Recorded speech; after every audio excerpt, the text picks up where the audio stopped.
చందమామ కథలకు స్వాగతం. ఈనాటి మన కథ మిఠాయి వర్తకుడు. ఇది వివేకానందుని జీవితంలో జరిగిన ఒక సంఘటన. వివేకానంద స్వామి సన్యాసం పుచ్చుకుని దేశాటనం చేస్తూ ఉండే రోజులవి. మండు వేసంగి. మధ్యాహ్నం పూట వివేకానందుడు రాజపుత్ర స్థానంలో రైలు ప్రయాణం చేయవలసి వచ్చింది. స్వామి పక్కనే ఒక వర్తకుడు కూర్చుని ఉన్నాడు.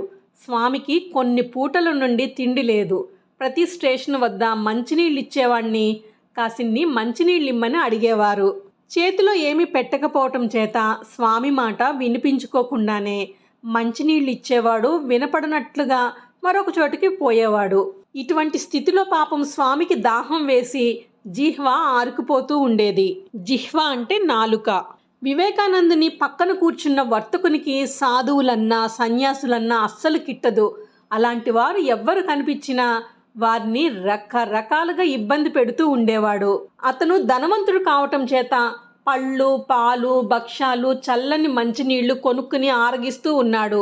అలా ఆరగించటంలో తప్పు లేదు. కానీ అతను స్వామిని చూచి నవ్వుతూ వెక్కిరిస్తూ మనసు నొప్పించే మాటలు అంటూ స్వామిని చాలా బాధ పెట్టసాగాడు. చివరికి ఇద్దరు తారీఘాట్ స్టేషన్లో దిగారు. డబ్బు లేని స్వామి మొహం ఎవరు చూస్తారు? మంచినీళ్లు కాదు కదా, స్టేషన్లో తలదాచుకోవడానికి నీడ ఉన్న చోటు కూడా దొరకలేదు. అందుచేత భుజంపై ఉన్న కండువా తడుపుకొని స్టేషన్ బయట కాళ్ళు మాడుతూ ఉన్న ఇసుక మీద పరుచుకుని ఒక స్తంభానికి ఆనుకుని కూర్చున్నారు.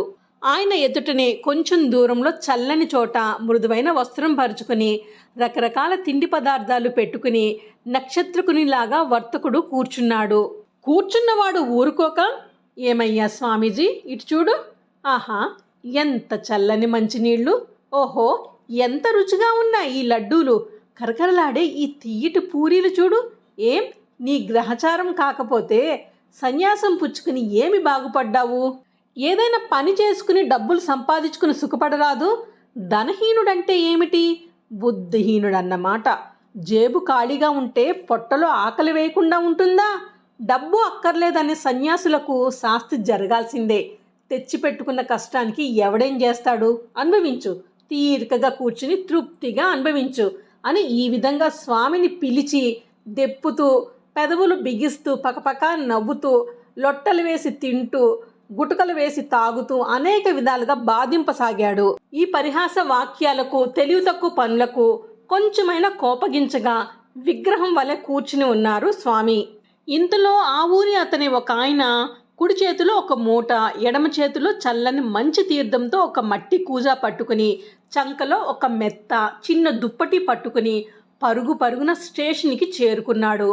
శుభ్రమైన ఒక చోట దుప్పటి పరిచి మూట విప్పి అందులోని రకరకాల భోజన పదార్థాలన్నీ దానిపైన అమర్చి సంతోషంతో స్వామి వద్దకు ఒగ్గుర్చుకుంటూ వచ్చి, బాబూజీ ఇలా దయచేయండి, చప్పున రండి, ఈ పదార్థాలు భుజించండి అని ప్రార్థించాడు. స్వామి ఆశ్చర్యపోయారు. స్వామిని వెక్కిరించిన షావుకారు వెలవెలబోయిన ముఖంతో తెరిచిన కన్నులు ముయ్యకుండా చూస్తూ శిలా విగ్రహంలా ఉండిపోయాడు.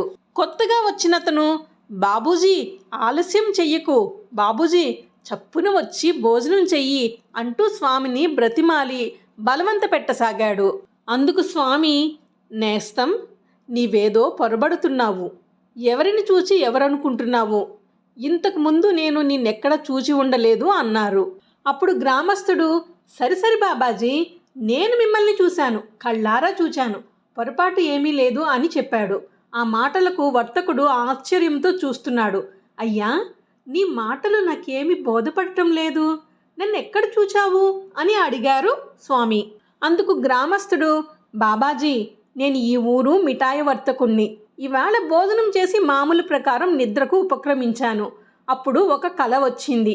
ఆ కలలో శ్రీరామచంద్రమూర్తి సరిగ్గా మీ రూపాన్ని వేలిపెట్టి చూపించి, అదుగో నీ ఎదుట అగుపడే నా భక్తుడు నిన్నటి నుండి తిండి లేక బాధపడుతున్నాడు, అంత బాధ నేను కూడా పడుతున్నాను. వెంటనే లేచి పూరీలు కూరలు చేసి మిఠాయిలు, చల్లని మంచి తీర్థము, కూర్చోడానికి ఒక చిన్న మెత్త, ఇవన్నీ రైల్వే స్టేషన్కి పట్టుకు వెళ్ళు అని పలికాడు. ఆ కళ నమ్మేదేమిటి అని తలచి లక్ష్యం చేయకుండా పక్కకు ఒత్తిగిల్లి మళ్ళీ పడుకున్నాను. అప్పుడు శ్రీరామచంద్రమూర్తి మళ్ళీ దర్శనమిచ్చి, నేను చెప్పినట్టు చేయక మళ్ళీ నిద్రిస్తున్నావా? త్వరగా లేచి నేను చెప్పినట్లు చెయ్యి అని నన్ను గట్టిగా ఆజ్ఞాపించినట్టు అనిపించింది.